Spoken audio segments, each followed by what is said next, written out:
있습니다. 나도 당신과 함께 있습니다. 우리 한번 인사 같이 할까요? 네, 나도 당신과 함께 있습니다. 하나님이 우리와 함께 하실 때, 또 우리 성도들이 함께 할 때 우리 믿음의 지분 든든히 서가게 될 줄로 믿습니다. 우리가 흔히 어떤 지위나 또 어떤 이름에 걸맞는 그런 삶을 살아가게 될 때 누구누구답다 이렇게 말하곤 합니다. 군인답다라고 이렇게 말하면 적군 앞에서 용기 있는 모습을 보여주는 것, 그것을 보면서 야, 저 사람 정말 군인답구나 이렇게 이야기하곤 하죠. 어머니답다라고 말할 때는 어떻습니까? 자녀에 대해서 정말 무조건적이고 희생적인 사랑을 보여주게 될 때 야, 어머니답다 이렇게 이야기를 하곤 합니다. 근데 반대로 군인이 적군 앞에서 도망치는 것을 보면 아이고, 저 사람 군인답지 못하다라고 질책하기도 하고, 자녀를 학대하는 어머니의 모습을 보면 저 사람 정말 어머니가 맞아? 라고 하면서 놀라기도 합니다. 우리 삶에서 아주 가장 가까이 보여지는 것이죠. 그런데 이러한 모습이 세상이 크리스찬을 볼 때에도 동일하게 적용되어지는 것을 보게 되곤 합니다. 아유, 저 사람 정말 크리스찬이야? 아이고, 저 사람은 크리스찬답다. 이렇게 여러 가지로 이야기할 수도 있다는 거죠. 또 교회를 바라보면서 세상에 참 많은 교회들이 있는데 그 교회들을 향하여서 저희 참 교회다운 교회야 라고 말하기도 하지만 정말 교회가 맞아? 라고 이야기하기도 한다는 겁니다. 오늘 세상의 판단에 따라서 교회가 존재하고 또 교회가 그 세상의 판단에 따라서 규정되어지는 것은 분명 아닙니다. 그러나 세상의 빛과 세상의 소금으로 주님의 제자로 살아가는 이들이 함께 모여 있는 이 공동체는요, 세상 속에 선한 영향력을 끼쳐야 되는 것만큼은 분명한 사실이라고 하는 거죠. 그래서 저는 오늘 여러분들과 함께 근심이 변하여라고 하는 제목으로 정말 크리스찬다운 것이 무엇일까, 어떻게 해야 크리스찬다운 삶을 살아갈 수 있을 것이냐라고 하는 것을 두 가지로 여러분들과 좀 함께 살펴보고 싶습니다. 자, 첫 번째로는요, 눈먼 사람이 아닌 비전의 사람으로 살아가야 한다는 겁니다. 눈먼 사람이 아닌 비전의 사람으로 살아가야 한다라는 거예요. 신앙인으로서 세상을 살아간다는 것 점점 더 어려워지는 시대를 맞이한 것 같아요. 특히 코로나19의 시국에서 보여준 몇몇 교회의 일탈 인해서 교회에 대한 신뢰도가 바닥으로 떨어지는 조사의 결과가 계속해서 발표되고 있습니다. 이러한 시대 속에서 크리스찬다움을 어떻게 우리가 드러내며 살아갈 수 있을까, 우리가 고민하지 않을 수 없습니다. 저 역시 그 고민 속에서 자유할 수 없는데, 그 고민 속에서 제가 마음속에 새기고 있는 것은 무엇이냐, 우리가 비전의 사람이 되어야 되겠다 하는 생각을 해보게 되었습니다. 비전, 우리가 참 많이 이야기를 하는 말입니다. 비전. 그런데 비전에 비슷한 말들이 있습니다. 야망도 있고요, 망상도 있습니다. 저마다 비슷비슷한데 좀 이게 헷갈리게 되곤 하지요. 망상이라고 하는 것은 제일 쉬울 겁니다. 이것은 허무맹랑한 생각과 상상력이죠. 그것은 망상입니다. 이룰 수 없는 일들에 대한 거예요. 야망이라고 하는 것은 뭘까? 그것은 자신이 인생의 주인이 되어서 자신의 유익을 추구하는 것이 야망일 겁니다. 다른 사람이 어찌 되어지는 것은 중요치 않지요. 내가 원하는 목적을 달성하면 되는 거예요. 그건 야망입니다. 그럼 비전이라고 하는 것은 무엇일까? 저는 그 비전이라고 하는 것은 하나님의 시각으로 보는 것, 이게 바로 비전이다 생각합니다. 오늘 내가 서 있는 삶의 현장이 있습니다. 저는 낙원교회가 제 삶의 목양의 현장이고, 또 우리 교회는 이 묵동 지역이 우리 삶의 현장입니다. 우리 성도님들 각자의 직장과 가정, 여러분이 처해 있는 모든 현실이 삶의 현장이죠. 그 현장 가운데에서 어떤 사람은 망상으로 살아가는 사람도 있고, 어떤 사람은 야망으로 살아가는 사람도 있고, 어떤 사람은 비전으로 살아가는 사람도 있다는 거예요. 그런데 우리들이 사회에서 세상의 빛과 소금으로서 크리스찬답게 살아가려고 한다면 반드시 비전의 사람이 되어야 한다는 겁니다. 왜냐하면 하나님의 시선으로 바라봐야 되기 때문이라는 거죠. 성경을 읽어가다 보면 하나님의 꿈, 하나님의 마음에 대한 그런 구절들이 참 많이 나옵니다. 우리가 잘 아는 요한복음 3장 16절 17절 말씀이 있습니다. 그 말씀은 이렇죠. 하나님이 세상을 이처럼 사랑하사 독생자를 주셨으니 이는 그를 믿는 자마다 멸망하지 않고 영생을 얻게 하려 하심이라. 하나님이 그 아들을 세상에 보내신 것은 세상을 심판하려 하심이 아니요 그로 말미암아 세상이 구원을 받게 하려 하심이라. 어린 시절에 이 노래 참 많이 불렀지 않습니까? 하나님이 세상을 이처럼 막 손가락으로 하나님이 세상을 이처럼 사랑하사 그러면서 막 이렇게 우리들이 찬양을 많이 부르고는 했습니다. 그런데 이 말씀 속에는요 하나님의 마음과 또 하나님의 꿈이 담겨져 있다는 거예요. 하나님의 마음은 뭐냐? 사랑하는 거예요. 사랑. 하나님이 세상을 이처럼 사랑하사.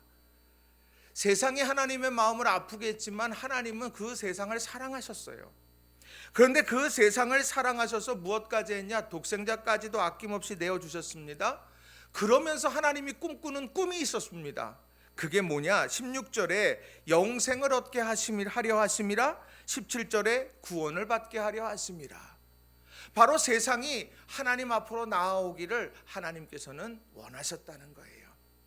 사랑의 마음으로, 그리고 영생과 구원의 자리로 나아오도록 소망하는 꿈을 가지고 예수 그리스도를 우리에게 보내주셨다는 것이죠. 그렇게 예수님께서 십자가에 달려 죽으신 이후에 하나님께서는 그 일들을 계속해서 해 나가기를 원하셨죠. 바로 이 제2의 작은 예수님의 제자들이 날마다 생겨나기를 원하셨다는 거죠. 그래서 믿음의 사람들을 부르셔서 하나님께서 그를 통해 일하기 시작하셨습니다. 그 대표적인 사람이 바로 바울이죠. 바울에 대해서 사도행전 9장 15절은 이렇게 말씀을 해요. 주께서 이르시되 가라, 이 사람은 내 이름을 이방인과 임금들과 이스라엘 자손들에게 전하기 위하여 택한 나의 그릇이라. 오늘 이 말씀을 가만히 보세요. 대상이 있어요. 하나님의 일하심에는 대상이 있습니다. 바울 사도에게 대상은 누구냐면 이방인과 임금들과 이스라엘 자손들, 이 사람들에게 바로 복음을 전하는 것이 바울의 사명이었습니다. 그런데 이 사명, 근데 그를 향해서 뭐라고 말을 하느냐? 내가 택한 나의 그릇이다. 그 그릇에 채워야 될 것이 있다는 거예요. 내가 전하려면 채워야 되는 거예요. 그 채운 것을 가지고 바로 이방인과 임금들과 이스라엘 자손들에게 전함으로 하나님의 사랑이 전해지고 영생과 구원의 역사가 멈추지 않게 하는 것, 이게 바로 하나님의 뜻이고 일하심이 되더라는 겁니다. 그런데 그렇게 쓰임 받으려면 어떻게 해야 될까라고 하는 거예요. 눈이 떠져야 됩니다. 눈이 감겨져 있으면은 절대로 하나님의 뜻을 이루지 못합니다.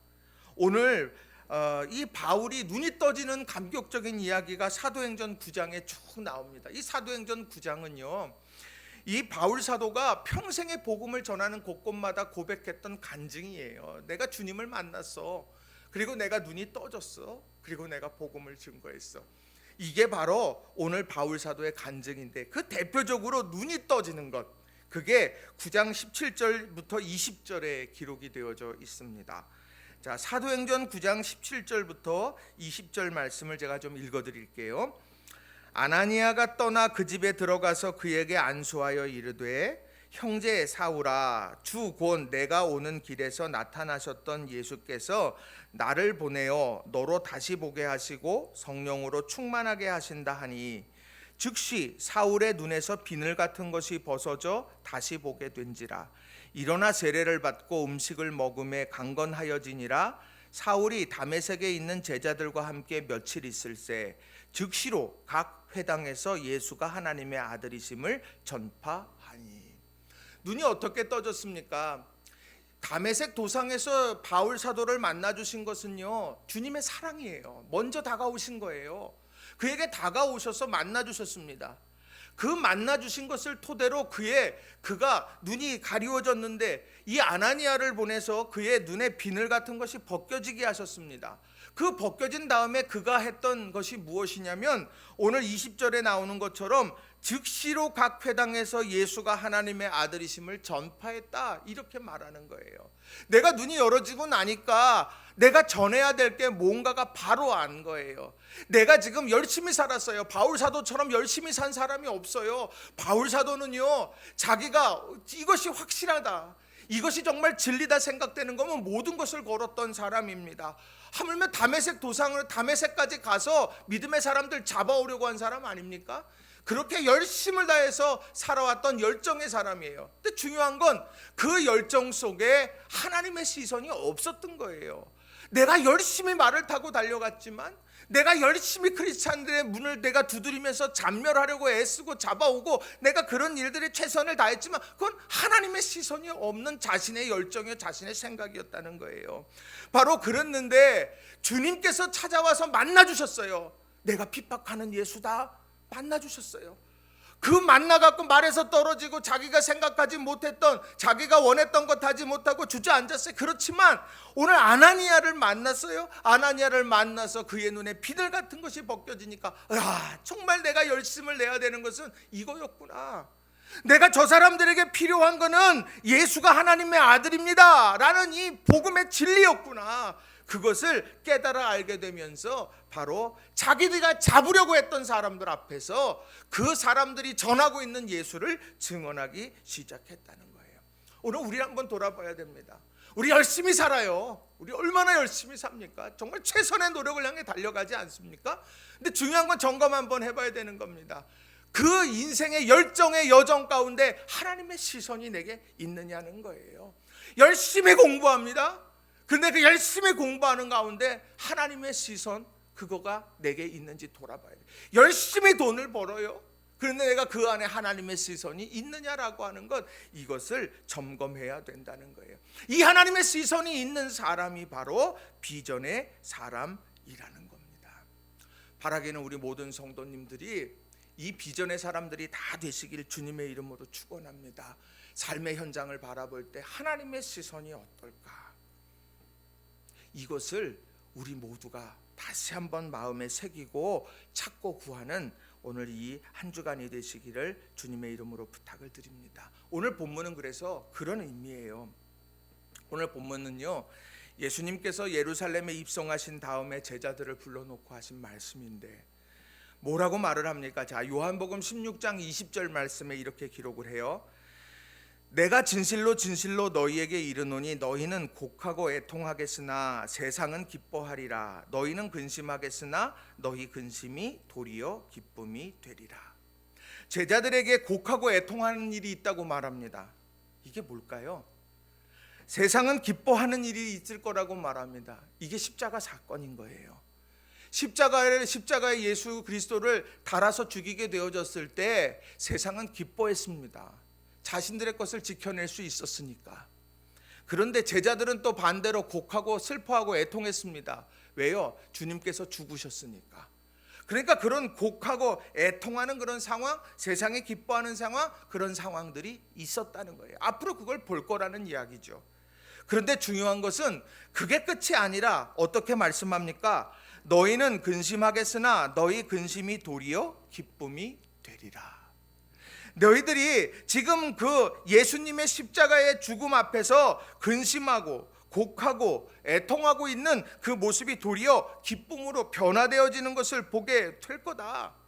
내가 예수님을 3년이나 쫓아다녔고 내 모든 것을 내가 걸고 예수님 쫓아다녔는데 십자가에서 저렇게 무참하게 돌아가시다니, 그것을 바라보면서 답답해하고 슬퍼하고, 나는 예수님이 길이요 진리요 생명 되시는 것을 나는 믿고 따라왔는데 지금 예수님께서 저렇게 돌아가시다니, 그렇게 슬퍼하며 아파하고 있는 그에게 도리어 이 3일이 지나고 예수님이 부활하시게 되어졌을 때, 그럼 그렇지, 우리 주님께서 그렇게 죽음을 이기시고 부활하셨어 라고 하는 이런 기쁨이 배가 되는 은총을 누리게 될 거다라고 하는 것이죠. 예수님께서는 그래서 그런 상황에 대해서 21절에서 출산하는 산모에 대한 이야기로 제자들에게 더 자세하게 설명을 해요. 요한복음 16장 21절은 이렇게 말합니다. 여자가 해산하게 되면 그때가 이르렀으므로 근심하나 아기를 낳으면 세상에 사람 난 기쁨으로 말미암아 그 고통을 다시 기억하지 아니하느니라. 오늘 이게 얼마나 멋있는 말인지 몰라요. 여러분, 해산하는 여인이 있습니다. 생명을 잉태했어요. 그리고 그 시간이 지나면서 이렇게 배가 이렇게 불러오게 됩니다. 그것이 불러오면 불러올수록 이제 태어날 이 해산하게 될 때가 가까우게 된 거죠. 자, 걱정이 됩니다. 지금이야 의료 기술이 발달됐으니까 크게 걱정하지 않지만 옛날엔 어떻습니까? 고무신 거꾸로 이렇게 놓고 이렇게 바꿔놓고 내가 죽을지도 모른다 그러고 해산하지 않았습니까? 자, 그런 상황을 맞이하게 되는데 두려움이 큰데 지나고 보니까 그 두려움보다 내가 생명을 안고 내가 기뻐하는 그것에 이 지금 겪고 있는 근심과 어려움들, 그것은 비할 바가 아니더라는 거예요. 내가 생명을 품에 안으니까, 내가 생명을 가슴에 안고 있으니까 내 근심도 사라져 버리게 되더라는 거죠. 해산의 때가 다가와요. 그리고 생명을 품에 안을 날도 다가와요. 이것은 같은 상황을 보는 두 가지의 다른 시각이 되는 겁니다. 어떤 것을 보느냐, 그것은 우리의 선택이 되더라는 거예요. 바라긴 우리 모든 성도님들이요, 고난의 깊이, 힘겨움의 깊이, 오늘 여인이 해산을 앞두고 맞이하게 되는 근심보다 생명을 품에 안고 기뻐하게 될, 이전의 근심이 기억되지 않을 만큼 기쁨으로 바꾸어 주실 하나님의 놀라운 은총을 바라보면서 소망의 노래를 부를 수 있는 저와 여러분이 다 되시길 주님의 이름으로 간절히 축원을 드립니다. 로마서 8장 18절에 바울 사도가 이렇게 그래서 노래를 하잖아요. 생각하건대 현재의 고난은 장차 우리에게 나타날 영광과 좋게 비교할 수 없도다. 생각하건대 현재의 고난, 지금 당하는 고난은 내가 장차 받을 영광과 비교할 바가 아니야. 내가 지금 이거보다 몇 갑절, 내가 놀라운 하나님의 은총의 주인공이 될 거야. 이거 바라보며 믿음의 길 걸어간 거예요. 빌립보서 3장 14절 15절에도 이렇게 말하죠. 형제들아, 나는 아직 내가 잡은 줄로 여기지 아니하고 오직 한 일, 즉 뒤에 있는 것은 잊어버리고 앞에 있는 것을 잡으려고 표대를 향하여 그리스도 예수 안에서 하나님이 위에서 부르신 부름의 상을 위하여 달려가노라. 뒤에 것은 잊어버리고 오직 표대를 향하여 나를 불러주신 그분께서 내게 주실 상을 내가 기대하면서 오늘 믿음 안에서 달려간다고 바울 사도는 고백하고 있는 거예요.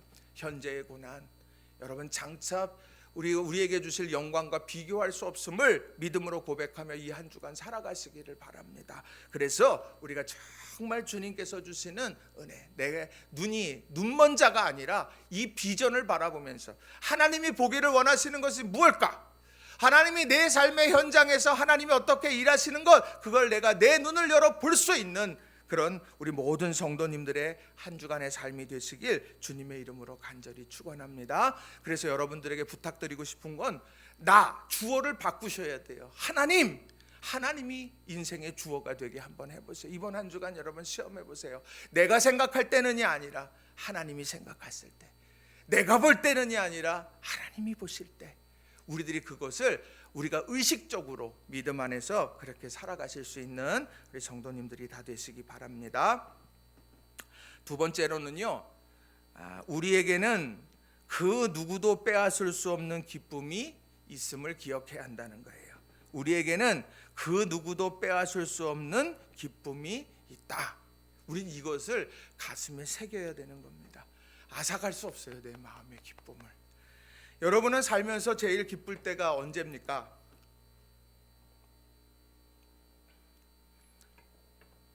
어떤 사람은 취업해서 첫 월급 받았을 때, 또 어떤 사람은 평생의 반려자를 만나서 가정을 이루었을 때, 또 정성을 다해 만들어준 음식을 가족들이 정말 맛있게 먹었을 때, 뭐 크고 작은 기쁨들이 많이 있겠지요.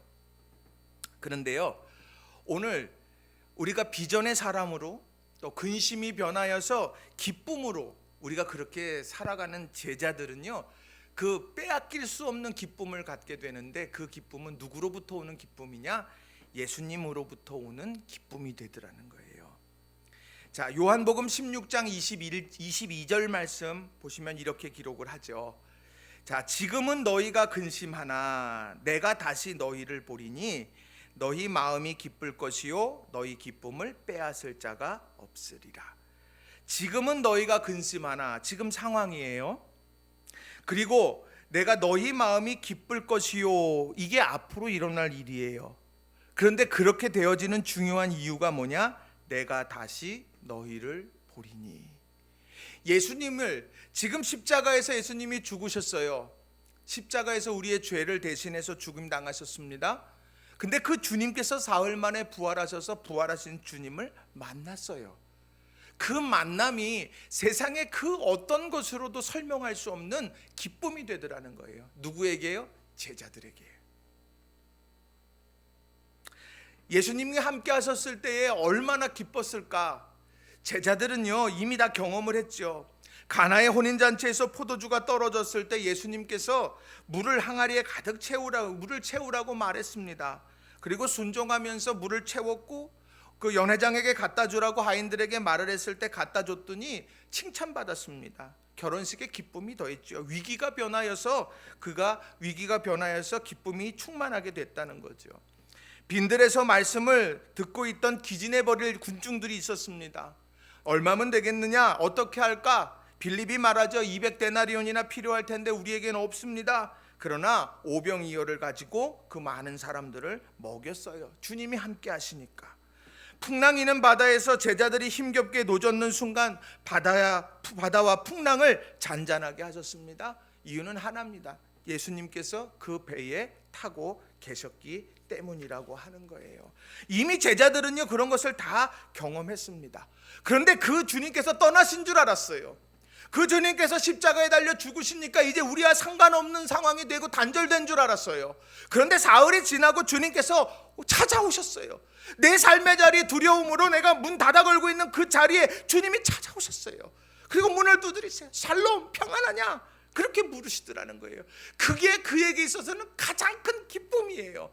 예수님께서 뭐 어떤 일확천금을 가져와서 좋은 게 아니에요. 그 예수님, 내가 꿈에도 그리던 주님, 그분이 나를 만나주시고 나와 함께 해주시니까 그것이 내 인생의 가장 행복한 것이 되더라는 거죠. 오늘 그 빼앗길 수 없는 기쁨이 우리에게 있기를 바랍니다. 지금 코로나19로 인해 힘들고 어렵고 세상에 우리가 그간 누렸던 즐거움, 그런 모든 것이 다 사라져버린 것 같아요. 그런데 그 모든 것들 다 사라져버리고 빼앗길 수 있어도 내가 예수님 때문에 경험하는 이 기쁨, 참된 조이, 이 기쁨을 절대로 세상이 뺏어갈 수 없는 이 기쁨이 우리에게 있다는 것에 우리는 집중해야 된다는 겁니다. 여러분, 지금 우리의 삶의 일상의 여러 일들이 빼앗긴 것에 대한 아픔과 아쉬움 때문에 힘겨워하십니까? 도리어 그 순간에 주님 만나는 기쁨으로 우리가 소망을 굳건하게 세워가실 수 있는 저와 여러분이 다 되시길 주님의 이름으로 간절히 축원합니다. 바로 이런 기쁨, 세상에 빼앗아갈 수 없는 기쁨이 우리에게 있는데 그 기쁨은요 세상이 주는 것이 아니라 주님께서 주시는 것이더라는 거예요. 자, 말씀을 준비하면서 요한복음 15장 11절 12절 말씀을 묵상하게 됐어요. 요한복음 15장 11절 12절 말씀인데 제가 좀 읽어드릴게요. 내가 이것을 너희에게 이름은 내 기쁨이 너희 안에 있어 너희 기쁨을 충만하게 하려 함이라. 내 계명은 곧 내가 너희를 사랑한 것 같이 너희도 서로 사랑하라 하는 이것이니라. 그 전에 이 말씀을 그냥 이렇게 쭉 읽어갔는데 이번 말씀을 준비하면서 이 말씀이 굉장히 다르게 다가왔습니다. 특별히 내 기쁨이 너희 안에 있어 너희 기쁨을 충만하게 하려 함이라. 그러니까 내 마음이 기쁨으로 충만하려고 하면 공급을 어디에서 받느냐? 주님의 기쁨이 내 안에 부어져야 되더라는 거예요. 주님께서 잘했다, 주님께서 나 행복하다, 내가 너가 있어 행복해. 예를 들면 그런 행복들이, 그런 기쁨이 내 안에 부어지고 담겨질 때 내 기쁨도 충만해지더라는 겁니다. 여러분, 우리는 우리 자신의 기쁨을 위해서 삽니까? 아니면 우리 주님의 기쁨, 그 기쁨을 추구하면서 삽니까? 세상은 주님을 위해서 살아간다는 것이 우둔하다고 말할지 몰라요. 그런데 우리 믿음의 사람들은 내가 기쁨으로 충만할 수 있는 비결이 바로 주님의 기쁨이 되는 것이더라는 거지요. 여러분, 이것을 가슴에 새겼으면 좋겠어요. 또 12절에도요, 내 계명은 곧 내가 너희를 사랑한 것 같이 너희도 서로 사랑하라 하는 이것이다. 자, 너희도 서로 사랑하라 말을 하는데 그 사랑이 어디로부터 오느냐? 내가 너희를 사랑한 것 같이, 주님의 사랑으로부터 서로 사랑의 꽃이 피워지는 거예요. 그러니까 주님의 사랑을 받고 주님의 사랑으로 서로를 사랑하는 것, 이게 믿음의 공동체의 중요한 모습이고 세상에서 빼앗아갈 수 없는 기쁨을 소유한 사람들의 삶의 모습이 되더라는 겁니다. 그러면서 제가 말씀 준비하면서 이번 한 주간 정말 내가 다른 사람의 주님의 기쁨을 찾아봐야 되겠다 더. 그리고 내가 다른 사람이 기뻐하는 것, 그것이 무엇일까 더 찾아보고 이기적인 제 모습 가운데에서 이타적인 그런 주님의 마음을 품고 살아야 되겠다 하는 다짐을 스스로 한번 다시 해보게 됐습니다. 바라기는 우리 모든 성도님들이 내 기쁨이 너희 안에 있어 너희 기쁨이 충만한 이 은혜를 체험하시기를 바랍니다. 또 내가 너희를 사랑한 것 같이 너희도 서로 사랑하라. 이게 바로 오늘 코로나19 시대에 신뢰도가 바닥으로 치닫고 있는 교회들, 우리 크리스찬들이 다시 한번 마음에 새기면서 우리가 살아가야 될 믿음의 이정표가 될 줄로 믿습니다.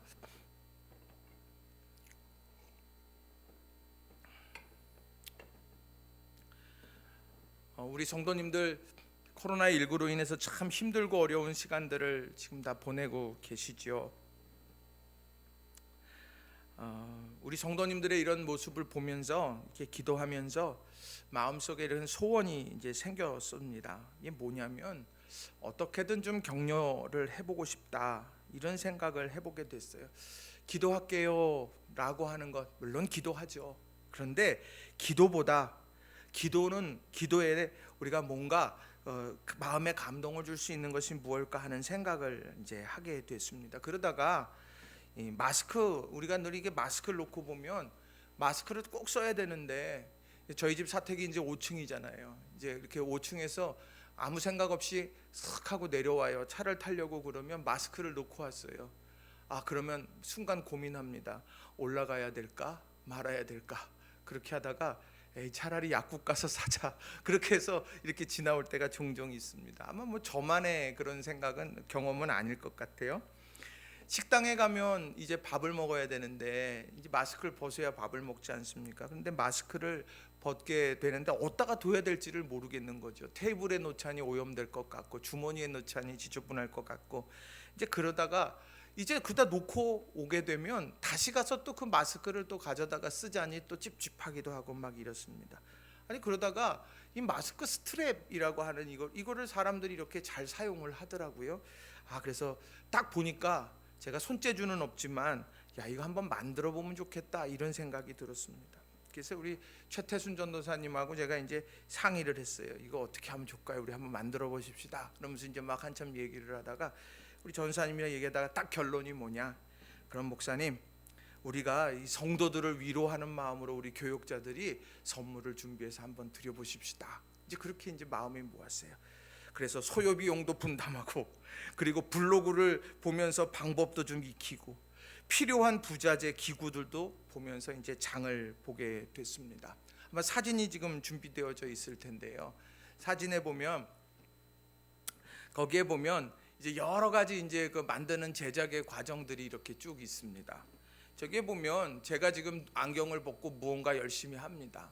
저 벤치 같은 비스무리한 걸 가지고 오링이라고 해서 작은 고리 안에다가 종캡, 그 다음에 고리, 이런 것들을 넣고 다시 원위치를 시키는 겁니다. 그래서 저거가 이렇게 워낙 작아요. 근데 저도 노안이 온지라 눈을 이렇게 안경을 쓰고 잘 안 보여요. 지금 이게 다초점 낸 다초점 안경인데도 잘 안 보입니다. 그래서 벗고서요, 그걸 이렇게 만드는 거예요. 보다시피 제 손은 너무 얄쌍하지 않습니까? 투박한 손으로 저걸 하니까 처음에요 막 그거 하다가 이게 피부에 푹 부딪혀 이렇게 꽂혀가지고 피가 나기도 하고 막 그랬는데 시간이 지나니까 잘 만들어지더라고요. 저렇게 해갖고 저는 이제 고리를 만드는 담당을 했습니다.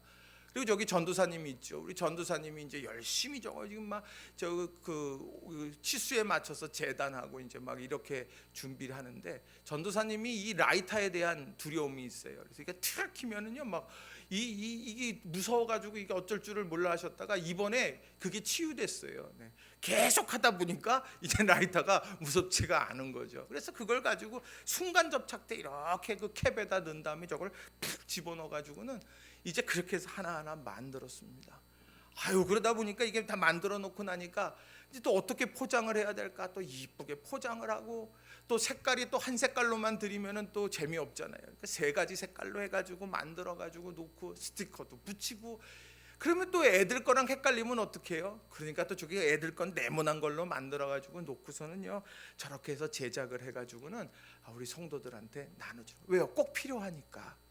그런데 이렇게 뒤에 지금 저기 보면 지금 나눠드린 거예요. 이제 뭐 지금 우리 권현님 집사님 이제 그 직장에 그 같은 동료인데 나눠드리고, 저기 보시면 이제 조호연 장로님네 그 아파트의 경비 아저씨입니다.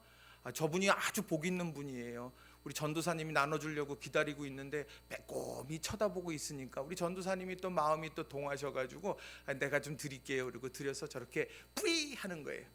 우리 다 이런 일들이요 너무너무 이렇게 많은 거예요. 지금 저기 유빈이도 저기 지금 두 손에 탁 지금 잡고 있잖아요.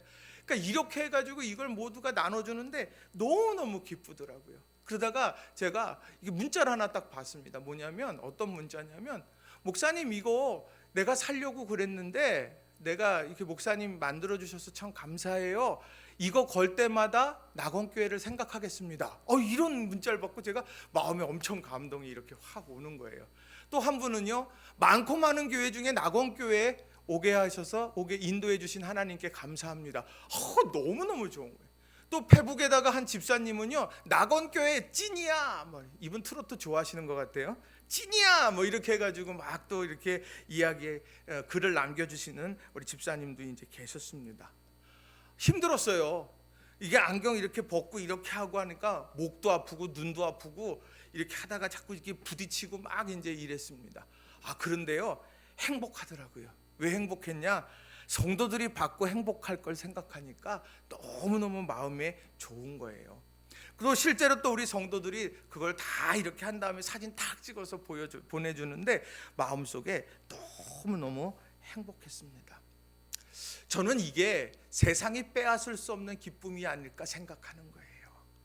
우리 성도들, 우리 가족들이 서로가 행복한 모습을 서로 보면서, 야, 주님 안에서 이런 행복을 누린다? 그것만큼 이건 세상이 절대로 빼앗을 수 없는 그런 거더라는 거죠. 주님께서 나를 사랑하신 것을 경험하고, 내가 그 사랑을 받은 것, 내가 우리 성도들과 함께 아름답게 그것을 전하고 나눌 수 있는 것. 위기의 시기에 우리가 해야 될 것이 이것이 아니겠나 생각합니다. 여러분들, 우리들이 작지만 소중한 기쁨의 몸부림들, 몸짓들, 이런 것을 우리가 이루어 갈 수 있는 저와 여러분이 다 되시기를 주님의 이름으로 간절히 축원합니다. 그래서 세상이 빼앗을 수 없는 기쁨, 다 빼앗을 수 있을지 몰라요. 세상이 코로나19가 다 기승전 코로나 아닙니까 요즘에? 그런 모든 것이 다 우리를 흔들어 놓을지도 몰라요. 그런데 주님과 우리의 만남, 내가 주님을 다시 만났어요. 내가 주님을 만났어요. 내가 이 기쁨, 내가 주님이 내 마음의 기쁨을 충만하게 하셨고요, 내가 주님이 나를 사랑하셨어요. 그리고 난 서로 사랑으로 아름답게 그 일들을 펼쳐갈게요. 이런 아름다운 고백의 역사들이, 그런 기쁨의 역사들이 이 코로나19 시대의 모든 어려움을 진정 극복하게 만들어갈 줄로 믿습니다. 여러분들 힘들지만, 여러분들 코로나 지금 거리두기 2.5단계가 다시 한 주간 연기됐죠. 연장됐는데 여러분 힘들죠. 아이고 저도 보고 싶은 마음 굴뚝 같습니다만, 그러나 여러분 이 위기 가운데 우리가 박해를 받았던 그 초대교회의 모습들을 생각하면서 또 여러 가지 어려운 상황 속에서 믿음을 지켰던 선진들처럼 여러분 있는 자리에서 믿음을 지키고 또 성도들과 기쁨을 나눌 수 있는 우리 모든 성도님들이 다 되시기를 바랍니다. 말씀을 정리합니다. 오늘 우리가요 근심이 바뀌어 도리어 기쁨이 된다? 우린 이것 앞에 아멘하고 기대하며 살아야 돼요. 그러면 우리는요 눈먼 사람이 아니라 비전의 사람이 돼야 됩니다. 하나님의 시선을 회복해야 되는 거예요. 그리고 오늘 우리는 세상이 빼앗을 수 없는 기쁨이 있다는 것을 알고요, 그 기쁨을 우리가 온전하게 확장시켜가고 전하면서 살아가면 우리의 인생은 변화될 겁니다. 이걸 가슴에 새기고 믿음 안에서 사는 저와 여러분이 다 되시기를 바랍니다. 이 시간 우리 함께 말씀 의지해서 통성으로 같이 기도했으면 좋겠습니다. 하나님 내 눈 뜨게 해주세요. 하나님의 시선, 야망망상이 아니라 비전의 사람이 되게 해달라고. 그리고 하나님, 세상이 빼앗을 수 없는 기쁨이 있는데 내가 그 기쁨에 방점 찍게 해주세요. 배가 불러와서 해산의 때가 오니까 근심스러워요. 근데 동시에 생명을 품에 안을 수 있는 그날이 더 가까이 왔다는 것을 우리들이 그걸 알게 해주세요. 내가 주님께서 이루실 일들 붙잡고 승리하게 해주세요. 우리가 기도하겠습니다. 우리 간절히 기도하십시다.